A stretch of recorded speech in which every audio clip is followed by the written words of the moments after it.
The early 2000s. What a time it was. Everything was colorful and bright, and there was some hope for the future. But that's all gone now. So why do we still miss the era between 2004 through 2008? Why is there such a longing to go back? In today's video, we will dive into it. Firstly, I want to go over some of the shows and some of the games of that era, and it will help explain better why some of us miss it so much.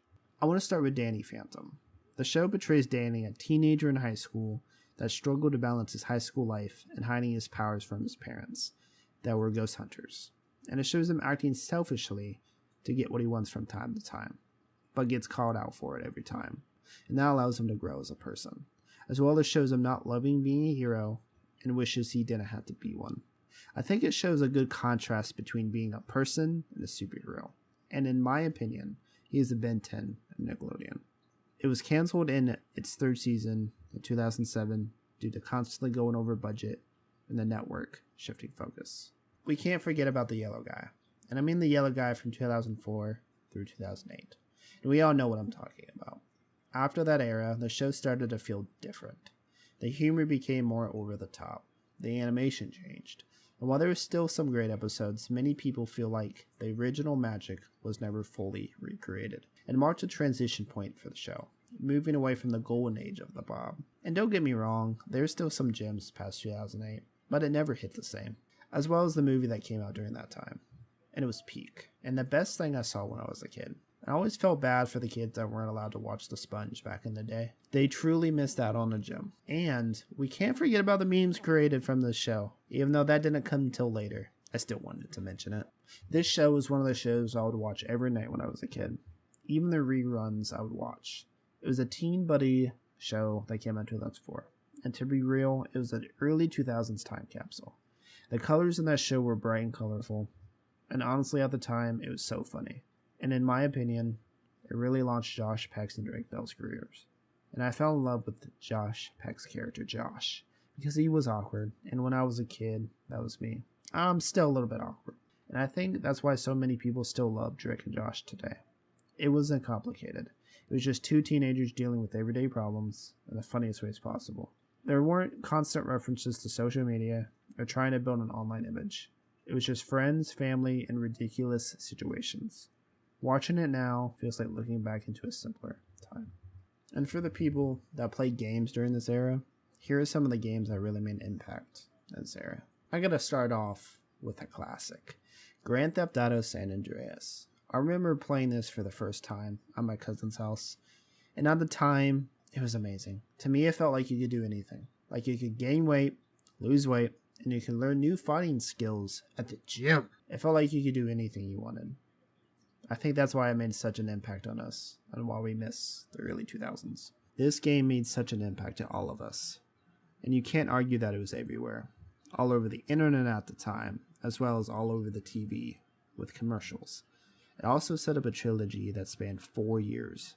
And it was during COD's golden era. I remember when I first played the campaign. It felt like a movie. I mean, I was a kid when this game came out. But it felt like I was watching a movie in between fighting Russians during the gameplay. Where do I even start with this game? This game really tells the story of the alternative/emo culture in the early 2000s. The Hot Topic, the skateboarding, etc. You had to be a certain type of person to really appreciate the feeling this game gave off, as well as the vibe it gave off. It really dove into the punk rock, underground hip hop, and garage metal music, and people nowadays call it dad rock. This game really defined the culture at the time, and it was great. 10 out of 10 in my opinion. Tony Hawk's Underground wasn't just a skateboarding game. It was a time capsule. It captured everything about early 2000s alternative culture. The skate videos, the punk music, the baggy clothes, Hot Topic, and that feeling of wanting to be different. Today, a lot of those things feel like they belong to another world. And that's why this game means so much to people who grew up during that time. I think missing the early 2000s is really rooted in missing what we can't get back.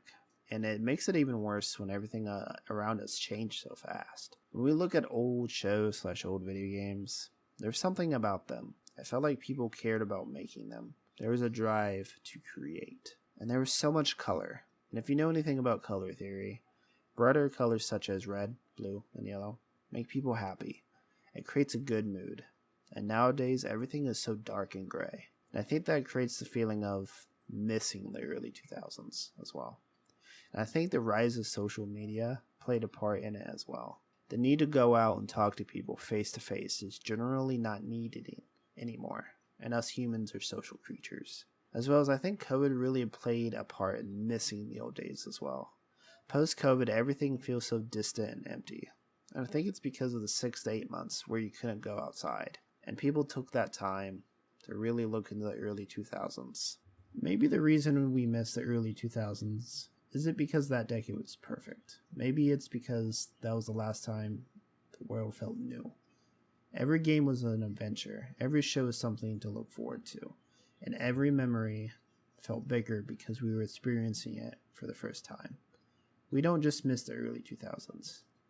We miss who we were during them. If you enjoyed this video, hit that like button and the subscribe button.